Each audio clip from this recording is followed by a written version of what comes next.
제 경험으로 대통령 고마운 걸 모르는 사람이고 자기만 알고 어차피 도움을 받아도 보답은커녕 해코지하는 사람입니다. 그렇기 때문에 제가 너무 잘 알아요. 그래서 그랬을 리가 없습니다. 예, 개혁신당 경기 화성을 이준석입니다. 후보자님, 네. KBS 사장이라는 게 그 이사진이 선임하긴 하지만 구조상 실질적 임명권자가 대통령이다. 이런 시각에 동의하십니까? 임명권자는 대통령입니다. 예, 예, 그렇죠. 박장문 후보자는 본인이 KBS 사장 선임이 대통령과의 대담에서 디올백 수수 정황을 잘 순화시켜서 표현한 것에 대한 보답의 맥락이다. 그렇게 생각하십니까? 그렇게 생각하지 않습니다. 예. 이 부분은 저랑 생각이 아주 일치합니다. 왜냐면 원래 제 경험으로 대통령 고마운 걸 모르는 사람이고 자기만 알고 어차피 도움을 받아도 보답은커녕 해코지하는 사람입니다. 그렇기 때문에 제가 너무 잘 알아요. 그래서 그랬을 리가 없습니다. 자, 그리고 뭐 지금 사실상 선임했다고 해가지고 또 뒤통수 칠지도 모르는 겁니다. 전임 사장님 상황을 보면은 대통령이 원래 그런 분이잖아요. 그래서 그런 상황도 있으니까 저는 다른 야당 의원님들이랑 조금은 생각이 다릅니다. 이게 보훈 인사다 이런 생각은 하지 않고요. 그래서 저는 보답이라기보다는 박장군 후보자를 통해서 대통령이 실현하고 싶은 것이 있었을 것이다. 저는 그것을 보지 않으셨을까라는 생각을 합니다. 대통령이 박장문 후보자를 지명했을 때 자기 대통령 KBS 공약을 실천하고 싶어서 그랬을 거라 좀 보는데 대통령의 KBS 관련 공약이 뭡니까? 한번 설명해 주십시오. 공영성을 강화하고 네. 아마 수신료라든지 공영방송 운영과 관련해 갖고 네. 위원회를 만들어서 공영방송의 기능을 강화하겠다. 그런 내용이 있었던 걸로 뭐 혹시 대선 때 유명했던 그 59초 쇼츠라는 걸 보신 적 있나요? KBS 때 한 거?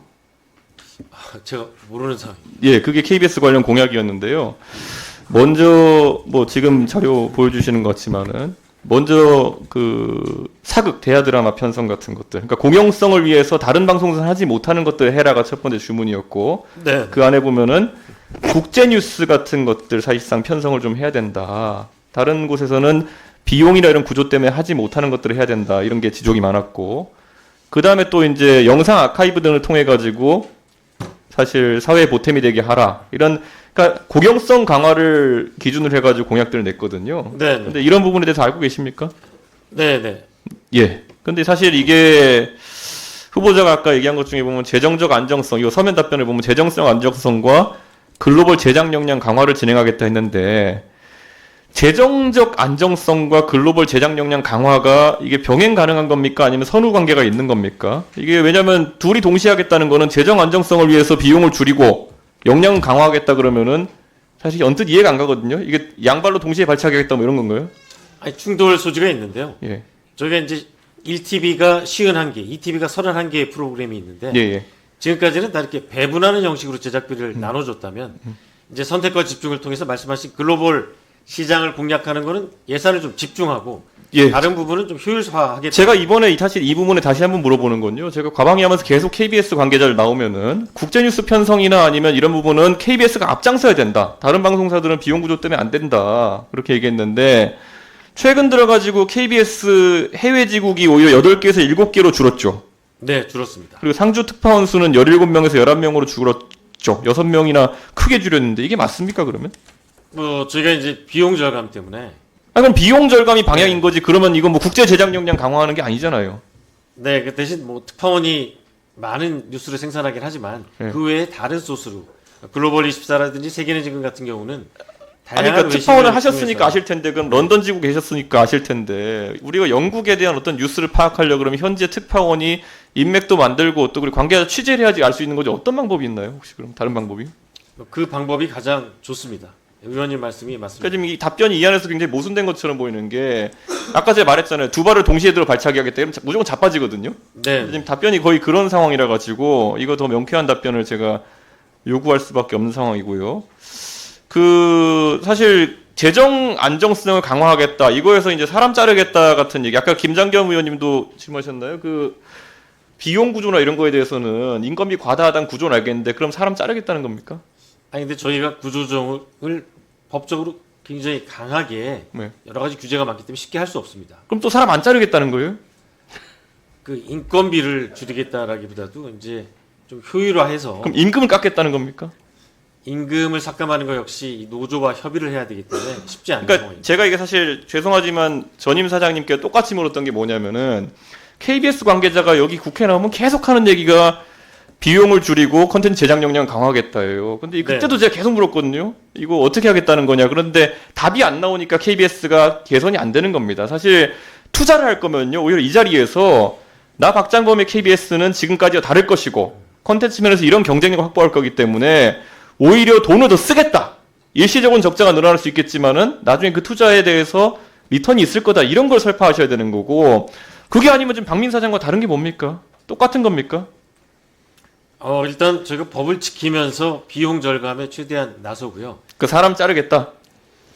그 구조조정하는 거는 법에 따라 진행해야 되는데 사람 안 자르겠다 그러면 특별 명태를 계속해서 진행하겠지만 예. 강제로 구조조정할 수는 없는 상황입니다. 그럼 어쨌든 인원을 줄이겠다는 의지는 있으신 건가요? 네네. 예. 뭐 사실 이게 어떻게 되는 건지 듣고 계신 국민들께서도 약간 헷갈릴 부분이 있을 것 같은데요. 자, 제가 우선 그래서 아까 제가 세 가지 공약, 그 윤석열 정부의 3대 공약 중에서 그 오픈소스 아카이브화 하는 부분에 대해서 지금 KBS에서 KBS 바다라는 것을 운영하고 있죠. 네, 하고 있습니다. 이게 사실 오픈소스 아카이브라서 제가 질문할 때마다 잘 운영되고 있다고 답변을 하는데 제가 한번 내용을 보겠습니다. 저런 KBS 바다라는 사이트가 있거든요. 그런데 우리가 KBS에 기대하는 거라는 거는 시사나 교양 측면에서 제작할 수 없는 것들, 다른 곳에서 쓸 수 없는 것들을 국민들에게 뭐 유튜브 크리에이터나 이런 분들도 그렇고 좀 저렴하거나 무상에 공급해가지고 2차 저작물을 만들어내는데 저 오픈소스 아카이브의 목적이 있는 거예요. 네. 그럼 기본적으로 자 우리가 검색해볼 만한 게 뭐가 있습니까? KBS가 정치부 취재를 많이 하니까 윤석열 이런 검색해보지 않겠습니까? 몇 개 나올 거라 보십니까? 네, 잘 모르겠습니다. 한번 보실까요? 윤석열 검색하면 0개 나옵니다. 오픈소스 아카이브에 윤석열로 검색하면 아무것도 안 나와요. 이준석 아무것도 안 나와요. 제가 뉴스 가치가 없는지 모르겠지만은 박근혜 하면은 전직 대통령 다 모아오는 영상이 하나 나오고요. 심지어 세월호 검색하면 아무것도 안 나옵니다. 그때 KBS가 세월호 취재하기 위해 가지고 세월호 상공에 헬기도 띄우고 그거 다 국민의 준조색격인 수신료로 띄운 건데 그 영상 자료가 왜 가치가 없습니까? 그 자료가 있으면은 그거는 꼭 우리나라 국민뿐만 아니라 전 세계 누구라도 그 참사에 대해서 기억하고 추모하는 영상물을 또 2차 제작물을 만들 수 있는 것이고 필요한데 왜 이런 게 안 올라가 있다고 생각하십니까?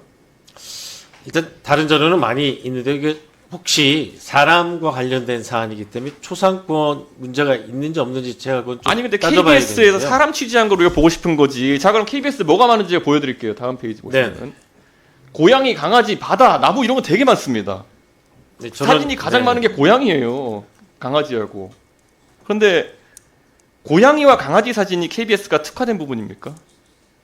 그러니까 저는 2차 저작물을 만드는 데 있어가지고 고양이와 강아지 사진, 바다와 나무 사진을 저렇게 많이 계셔놓고 박근혜, 윤석열, 뭐 이준석, 노무현, 뭐 정치인들의 그런 아주 근접 취재한 영상이라든지 이런 것들을 공개하지 않는 게 저는 이해가 가지 않습니다.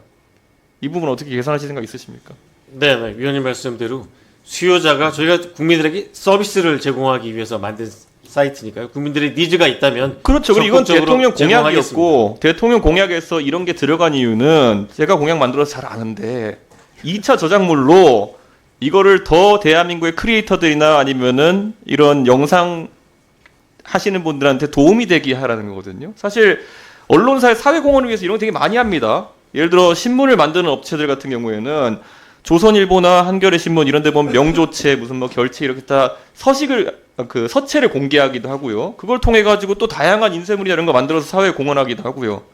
KBS는 지금까지 수많은 영상 기자들이라든지 아니면은 또 제작하면서 PD들이나 이런 사람 노력으로 국민들에게 영상물로 이런 기여를 해야 되는 겁니다. 그런데 영상물을 공개하지 않고 지금 누가 찍었을지 모를 저런 고양이 사진 지금 뭐 강아지 사진 이런 걸로 띄워놓고 이거를 국회에 보고하면서 저희가 아카이브 사업 잘하고 있습니다. 대통령 공약 잘 이행하고 있습니다.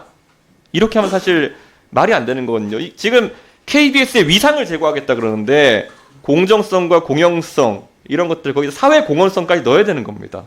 네, 알겠습니다. KBS가 하는 일이 우리가 흔히 KBS 항상 구호로 얘기하는 것처럼 수신료의 가치라고 하는 거는 보도 공정성이나 아니면 여러 가지도 있겠지만은 이런 사회 공헌성 KBS가 만든 것이라면은 수익 조금 얻겠다고 어디에 넣어놓고 돈 받고 파는 게 아니라 국민들을 위해서 다 열어젖긴다. 그러니까 우리에게 수신료를 내주십시오. 더 내주십시오. 이런 논리가 되는 겁니다. 저런 저작물을 다 공개해야 됩니다.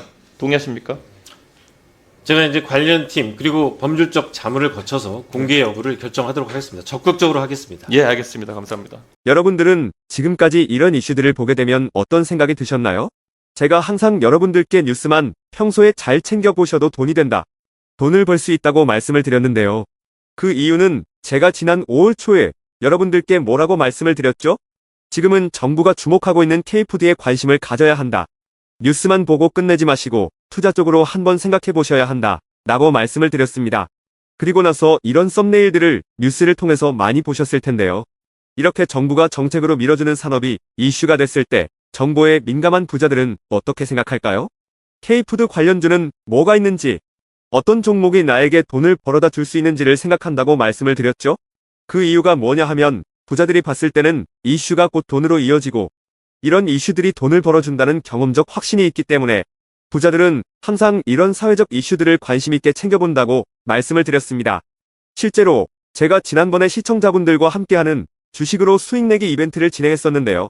당연히 100% 무료로 진행했고 여기 보시면 저한테 구독이라고 문자 남겨주신 모든 시청자분들께 이렇게 K푸드 관련주 중에 가장 급등할 확률이 높은 한성기업 딱 한 종목을 여러분들에게 추천을 드렸어요. 그러면서 여기 나와 있는 대로 정확하게 얼마에 사야 하는지 그리고 어느 정도 올랐을 때 팔아야 하는지 이런 부분들까지 자세하게 알려드렸었는데 결과가 어떻게 되었죠?